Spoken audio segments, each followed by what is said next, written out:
Ya itu jadi supaya anak mengembalikan anak ke akar budayanya ya Pak. Jadi anak itu bisa berkreasi, memiliki kreativitas tanpa batas, tetapi tetap dia ingat dengan budayanya Dirinya, gitu loh. siapa dirinya itu ya. Betul, iya. Jadi dia bergerak itu tetap di rel budayanya gitu. Sepertinya itu juga sih yang saya tangkap dari keinginan Mas Menteri itu untuk apa namanya, dikemukakannya ini profil pelajar Pancasila itu. Dengan Supaya anak berbagai program-programnya itu betul, Ibu ya, betul. program-programnya yang luar biasa itu. Jadi supaya siswa, itu bisa berkreasi tetapi tetap di rel budayanya gitu. Ingat bahwa kita memiliki budaya ini. Nah, kenapa anak-anak itu harus memiliki apresiasi terhadap budayanya? Ya karena, eee, kita memiliki budaya ini yang luar biasa loh, Pak. Coba, adakah satu negara yang seperti Indonesia berjalan 2 jam saja, perjalanan 2 jam aja bahasanya sudah berbeda. Semarang dengan Pekalongan itu bahasanya udah Oh berbeda. iya, iya Bu, sudah berbeda. Semarang dengan Pati itu berbeda. Iya, sudah Saya berbeda. kadang di Semarang itu kangen ngomong "piye leh?" Iya Bu, Agego ya. gitu, kangen gitu. Jadi itu hanya 2 jam perjalanan loh, Pak, sudah berbeda bahasanya. Sudah berbeda. Dialek Dengan Bu ya, betul, beda dialek bahasa. dialeknya berbeda, dialeknya berbeda. Ada satu tempat dengan, apa namanya, lingkar budaya yang berbeda. Contohnya Surabaya itu dengan lingkar budaya Jawa, Madura dengan lingkar budaya Madura Oh gitu, iya, sudah betul berbeda betul ya, Bu. Pak, ya. Tambah lagi nanti ada Banyuwangi gitu Betul, ada ya. Banyuwangen gitu. Jadi itu betapa betapa itu adalah kekayaan yang luar biasa, yang kadang kita kurang menghargai itu loh, Pak, menganggap itu sebagai biasa saja karena kita memiliki gitu loh. Nanti kalau ada yang pengen memiliki baru Nah, baru kita itu baru, merasa "Wah, itu punya panas aku," gitu gitu ya, loh, Bu. "itu punya aku." Nggak Seperti bisa sekarang, gitu ya. Reok Ponorogo akan diklaim oleh sebelah gitu ya, Nah itu. oke. Lalu kita teriak-teriak, "Itu punyaku itu punyaku," itu. Nah, masalahnya selama ini apakah kita sadar bahwa itu punya kita? Jangankan untuk belajar, nonton saja apakah kita sudah pernah nonton Reok Mungkin Ponorogo tahu gitu? saja enggak? Ini kalau ditanya, "Tahu Betul, Reok Ponorogo?" tahu "Apa kuwi?" bentuknya Gitu. gitu, tahu, "Oh bentuknya sih, oh itu reok toh namanya toh," gitu. Ya itu dah gitu. Gitu, jadi, eee, ini loh Pak, ini kan menjadi ironi bahwa saat ini kita tuh punya kebudayaan yang luar biasa, tapi anak-anak kita kurang kurang kurang begitu dekat, bahkan, jauh dengan budayanya begitu ya. Karena, eee, ada paradigma yang menempel di masyarakat kalau anak muda belajar seni tradisi itu nggak keren gitu Nggak ya, keren, nggak keren gitu ya, ketinggalan gitu ya. ketinggalan gitu Nggak ya. cool alias nggak dingin gitu ya katanya ya. Betul, Tapi jadi tapi kata apa, nggak dia nggak dingin berarti hot berarti ngono kuwi udah panas. hot ya, hot itu Heeh. keren ya gitu. Jadi ini yang perlu, kita kembalikan lagi anak-anak itu ke jalur budayanya gitu loh. Karena ya kita punya itu kok, luar biasa kok. Selain dari untuk mengenalkan atau untuk mengembalikan anak pada jati dirinya, kan seni tari ini punya manfaat yang luar biasa tadi, dari motorik, nilai karakter. Apa saja sih nilai karakter yang bisa ditanamkan melalui seni tari? Seni tari itu kalau bergerak itu harus sesuai dengan ritme musiknya, Betul. nggih? Wiromo istilahnya Betul, itu. Wiromo. Sesuai dengan ritme musiknya. Kalau dia bergerak tidak sesuai dengan ritme musiknya, rasanya nggak enak, Iya, ya, gitu. betul Rasanya betul nggak betul. enak gitu. Mesti ganjel gitu ya, Pak. Yo istilahnya kalau dalam musik itu pales lah itu ya, Betul. pales. Nah, itu kan mengajarkan anak untuk disiplin toh, Betul betul Bu. untuk mengajarkan anak untuk disiplin. Bergerak sesuai dengan waktunya, sesuai dengan timingnya, sesuai Iya, dengan betul. ritmenya. Maka kita juga bekerja itu sesuai dengan timingnya gitu loh. Bukan waktunya bekerja nanti malah tidur gitu ya, Pak. Tapi kan bisa nganu Bu, Ibadah. nggak jadi Ya gitu, dipanjang maksudnya nanti. maksudnya gini loh, supaya kita tidak, kalau dari bahasa anak muda itu sekarang procrastination atau apa, Apa kuwi? menunda-nunda pekerjaan itu Oh loh, Pak. menunda-nunda pekerjaan, iya Itu, iya iya. menunda-nunda pekerjaan itu, salah satu upayanya itu dengan meningkatkan kedisiplinan. Nah, seni tari itu mengajarkan anak untuk disiplin, Pak. Bergerak aja sesuai dengan musiknya, apalagi bekerja, gitu Betul. kan. Itu harapannya seperti itu. Lalu, seni tari itu biasanya ditarikan secara berkelompok, Pak. Ya. Ya, Ya. mengajarnya juga secara berkelompok klasikal Berkelompok, gitu betul, ya, betul. klasikal. Maka harus ada tenggang rasa dan toleransi dari anak-anak yang sedang belajar tari. Betul. Jangan sampai ketika dia bergerak, Kena kancane. betul, gitu kena ya. temennya. Kayak ini nih, saya Harus. bergerak ternyata kepotong nih, nggak Out of kena. frame. Iya, harus kenanya berarti potong. harus Berarti harus kan mempunyai kesadaran betul, ruang. betul, gitu ya, Bu, ya. kesadaran ruang. Mm-mm. Itu akan membentuk kesadaran dirinya di dalam ruang masyarakat seperti itu loh, Pak. Bahwa ada orang lain. Betul, ya, Bu, ada ya. orang lain. Jadi nggak fokus ke aku pengen no, gitu. Aku butuh bergerak begini, aku butuh mentangkan tangan ya apa ya Pak bahasanya, Pak? Merentangkan tangan. Iya, merentangkan tangan. Saya tuh sarapannya pohong, Mbak. Jadi tadi sahur pohong, Mbak. Jadi mau merentangkan tangan jadinya mentangke tangan gitu. Jadi itu tidak fokus ke dirinya, tapi dia juga bisa sadar bahwa kita hidup itu ada orang lain. Betul. Gitu loh, ada orang Hidup lain. bersama. Betul. Harus saling menghormati, Betul. harus saling bekerja Betul, sama gitu, betul, Bu, ya. betul. Lalu ketika anak-anak misalnya, anak-anak sudah diberikan gerakan oleh guru, gerakan tari gundul pacul misalnya ya Pak, Ya, ya, misalnya. gundul pacul. Lalu anak-anak diminta untuk berkreasi membuat idolanya Pak Sena, membuat pola lantai, Pak. Oh, nanti sebentar lagi nanti tayang videonya. Di tentang video pola itu. lantai gitu. Oke. Membuat pola lantai. Maka anak-anak ini kan harus bekerja sama, Pak. Betul sekali, Bu. Misalnya satu kelompok itu 3 orang. 5 lah, Bu. Udah Oke, 5 orang. Oke, 5 lah ya, 5 ya. 5 ya. 5. banyak. Yang satu pengen model V untuk pola lantainya, yang betul. satu pengen jejer wayang Nah, lurus gitu, jajar, lurus. Yang satu pengen Yang satu pusat, pengen yang satu pengen diagonal, yang satu pengen persegi gitu. Lingkaran gitu kan. ya, Itu kan mereka harus bekerja sama, berdiskusi, bermusyawarah untuk menentukan pola lantai mana yang akan digunakan. Ya, gitu pola loh, Pak. lantainya apa, urutannya Betul, bagaimana gitu, betul. ya, Bu, ya. Maka kan Termasuk juga kan apa kalau misalnya menyusun pola lantai itu kan berarti kan ya kan dari pola lantai apa misalnya Bu kotak kemudian jadi lurus kan Iya, berpindah gitu betul, ya. betul. Nah, itu berpindahnya gimana? Benar tabrakan gitu ya, Bu, Betul. ya. Nah, Jadi itu kan selain bekerja sama, dia juga lagi-lagi toleransi, Pak. Lagi-lagi betul, toleransi. betul. Ketika menggunakan pola lantai diagonal misalnya, miring gitu ya. Siapa yang akan di depan, siapa yang di tengah, siapa yang di belakang.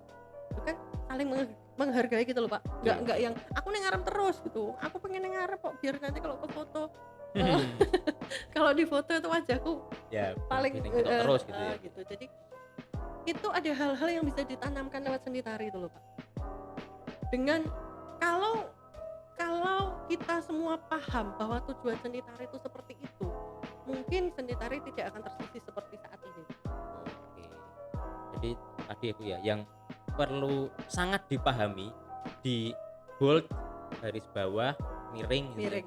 bahwa pendidikan seni tari di sekolah dasar ya Bu ya, kita sekolah dasar, berfokus di pada sekolah pendidikan dasar. di sekolah dasar walaupun juga di sekolah menengah pun juga sama ya Bu ya, secara sama. secara Garis formal besarnya ya Bu ya. sama, Tapi di sekolah formal. pembicaraan Tapi kita saat ini tentang SD ini bahwa pendidikan seni tari itu sebenarnya tujuan utamanya tidak kemudian membuat anak itu pandai menari ya Bu ya. Tidak membuat anak itu kemudian misalnya menjadi seorang penari gitu ya Bu ya. Tidak seperti itu ya Bu ya. Betul. Tetapi Ada hal-hal yang akan ditanamkan, nilai-nilai yang akan ditanamkan melalui seni tari itu tadi. yang sifatnya kontekstual ya Bu ya, tidak Betul, tekstual. Kalau tekstual kan betul. tadi kan misal kemampuan menari ya Bu ya. Betul. Bagaimana anak bisa menari dengan teknik yang Betul. benar gitu. Tapi yang disampaikan adalah hal-hal yang sifatnya lebih kontekstual Yang gitu tidak ya. terlihat. Kalau yang terlihat kan ya dia menari, dia membuat pola lantai, itu kan yang Betul. terlihat. Tapi apa yang tidak terlihat? Dia bekerja sama, dia belajar tentang kedisiplinan, dia belajar tentang nilai budaya.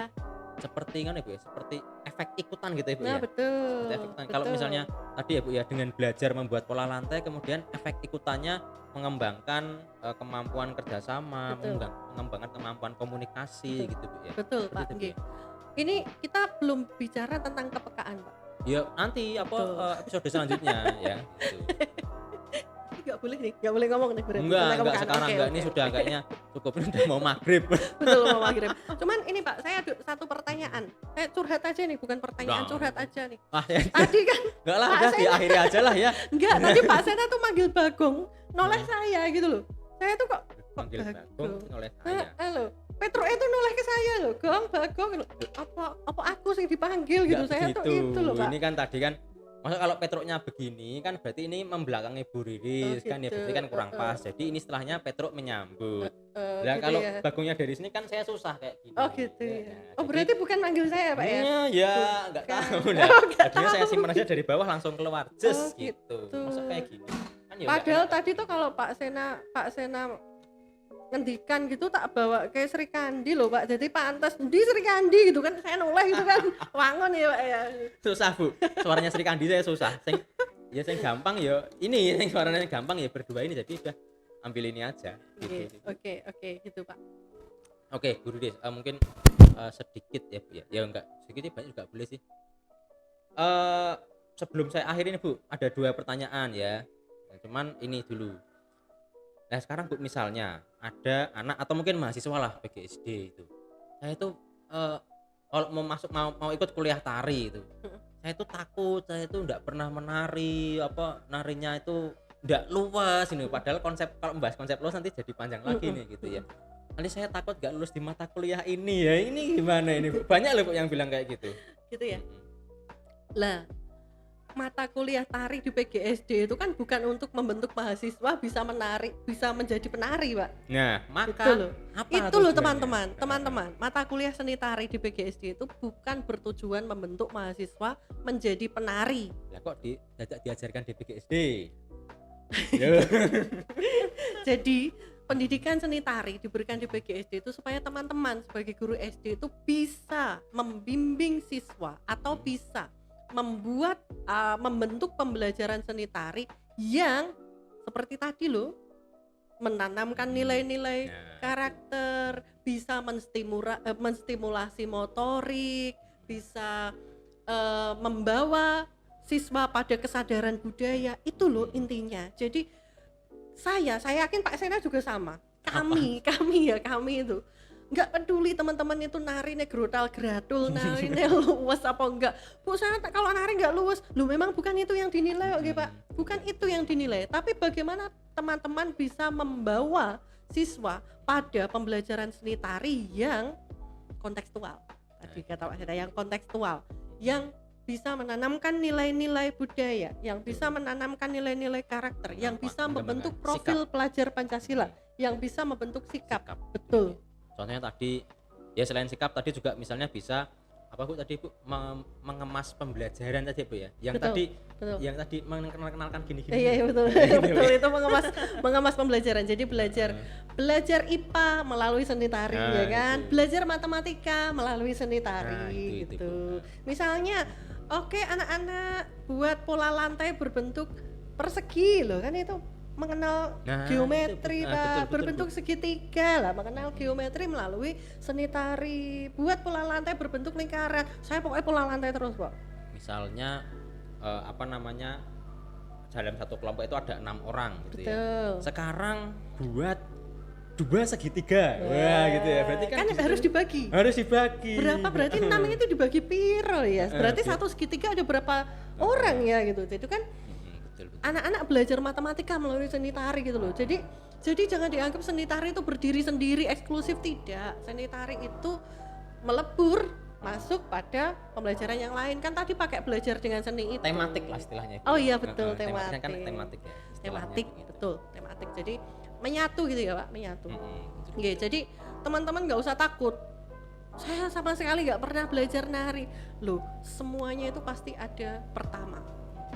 Mungkin pertamanya teman-teman belajar tari itu ya di PGSD ini gitu. Dan nggak harus langsung bisa nari.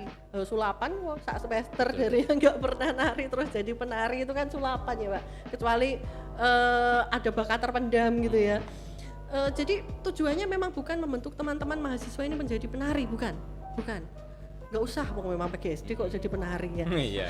Jadi tapi membentuk teman-teman ini bisa membuat pembelajaran yang menyenangkan, yang seni tari yang bisa menggapai tujuannya tadi loh.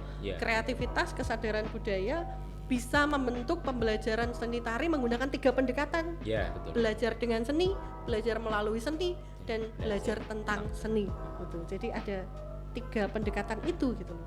Tapi kan Bu, kalau misalnya ya tadi kan memang mahasiswa PGSD kan memang tidak kemudian menjadi penari. Tapi kalau misalnya punya bakat, punya minat ya, punya kelebihan menari kan boleh kan Bu? Ayo boleh-boleh saja. Itu kan bonus. Nah, Bonus. Yang namanya dapat bonus itu kan bahagia ya Pak ya. Dan sebenarnya mahasiswa PGSD itu banyak yang jadi penari handal loh Pak. Ya toh, biasanya Pak Sena kan punya ya mahasiswi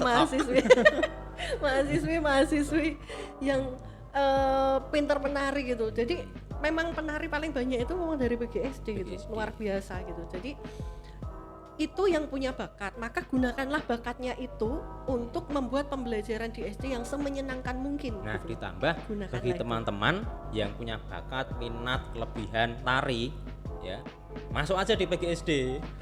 Nanti ketemu sama Bu Rilis, nanti selain diarahkan bagaimana kemampuan menari secara tadi ya teknis. Nah, kemudian juga belajar mengenai pendidikan seni itu tadi. Jadi tidak usah ragu untuk ke prodi PGSD. Karena PGSD itu komplit loh Pak. Komplit semuanya ada macam-macam ya. Bagi saya itu manusia paling pintar itu adalah guru SD Pak. Ya, top. Betul. Matematika oke, IPA oke, IPS oke, seni oke, seni tari, seni musik, seni rupa dapat semua, olahraga dapat semua gitu ya. Jadi luar biasa teman-teman mahasiswa PGSD ini. Nah ini, Bu Riris ini walaupun doktor ya, spesialis dalam bidang pendidikan seni, tapi matematikanya hanya bisa menghitung 1 sampai 8. Sampai 8. Gitu ya. Saya rasa Pak Senta juga. Gitu. Padahal dokter loh ya, tapi matematikanya cuma saya bisa 1 sampai 8. Ini adalah kekurangan saya dan ya memang itu tidak perlu saya tutupi ya Pak ya. Saya nggak bisa ngitung sampai 8 itu. Lebih dari 8 nggak bisa. Ya. Bahkan ketika saya mau bilang 12 itu ya 8 plus 4 gitu Pak. Nggak bisa saya bilang 12 itu nggak bisa. 16 itu berarti 2 kali 8 gitu ya. Gitu. Jadi, nah ini kalau penasaran mengenai kekurangan kami ini nanti kita akan lanjutkan di episode berikutnya ya Pak. Bisa, gitu. Dengan kepekaan tadi ya Pak ya. Karena sekarang ini banyak yang nggak peka. Bukan hanya cowok yang nggak peka teman-teman, tapi memang banyak dari kita yang kepekaannya berkurang karena saat ini kita hidup di dunia yang serba instan. Mau makan tinggal geser jari di HP loh, makanannya datang. Kita itu seperti hidup di dua dunia ya Bu ya. Betul. Dunia nyata dan dunia gaib. Dunia virtual gitu Bu ya. Nah, ini apalagi pandemi ini ya Pak ya. Nanti juga bisa menjadi pembahasan yang menarik Bu ya, bagaimana kemudian seni itu secara tekstual beradaptasi dengan digitalisasi sekarang ini, dan bagaimana juga pendidikan seni ini menjawab fenomena hybrid ini ya Bu ya. Betul. Fenomena hidup di dua dunia ini. Betul, supaya anak tetap menjadi manusia seutuhnya gitu loh Pak. Kan, jangan hanya anak-anak bagian virtual gitu ya. Gini terus main game-game gitu ya Bu ya. Betul, joget-joget. Ditahan dulu Bu nanti. Walaupun kita seni tari tapi kalau anak-anak cuma joget-joget di depan HP gitu ya piye ya Pak ya. Nah, gitu. Jadi itu ditahan dulu Bu. Sudah saya bookingkan untuk episode selanjutnya. Tapi tergantung nih Pak, tergantung kalau nanti banyak like-nya, banyak komennya. Penutup ya Bu ya, tentunya panjenengan sebagai IRT, ibu rumah tangga itu ya, dan juga sebagai seorang pendidik gitu. Monggo bisa minta tolong Bu diberikan ya saran, wejangan ya bagi teman-teman untuk tadi think global gitu ya, intinya yang itu tadi ya. Berkebinekaan global, berjati diri lokal tapi berwawasan internasional itu. Betul. Ini bisa jadi tagline PGSD loh ini Bu. Ya. Think global, act local. Jangan gue bahasa Inggris, nanti dikira prodi bahasa Inggris. Oh iya. Bahasa Indonesia aja tadi ya. Oke, nanti kita bahas dengan Pak Kaprodi ya setelah ini ya. Gimana Bu? Monggo Bu. Teman-teman, bahwa kita saat ini memang hidup di era globalisasi ya. Kita tidak bisa membendung arus informasi yang luar biasa dari luar, baik itu informasi tentang seni salah satunya dari luar, itu kita tidak bisa membendung itu. Tetapi kita harus tetap berdiri pada jati diri kita. Kita harus tetap ingat pada jati diri kita. Salah satunya ini Mas Petro, Mas Bagong gitu. Mungkin mahasiswa PGSD ada yang nggak kenal namanya Petro dan Bagong. Nah, itu berarti belum berwawasan global, berwawasan lokal gitu ya. Apa tadi Pak, berwawasan global? Berjati diri lokal, berwawasan internasional gitu ya, berwawasan global ya. Jadi teman-teman bolehlah kenal nama-nama BT21 gitu. Pak Apa? Sena tahu? Saya dulu tuh ada girl band namanya Gear Generator itu dulu. Pak lahir tahun berapa tuh Pak? Yang jelas lebih muda dari jenengan. Oh gitu ya, tapi saya tahunya BT21 Pak. Jadi teman-teman boleh hafal namanya BT21. Lalu anak didiknya hafal nama Bobo Boy Solar, Bobo Boy. Anak saya juga hafal loh Pak Bobo Boy Solar itu. Elemen itu ya, Bu, ya. Elemen kuase itu ya Pak ya. Tapi ya tetap harus kenal juga dengan Mas Bagong, Mas Petro. Mengagumi Spider-Man ya. Kita punya kok Spider-Man di superhero di Apa? kita, Mas Gatot kan?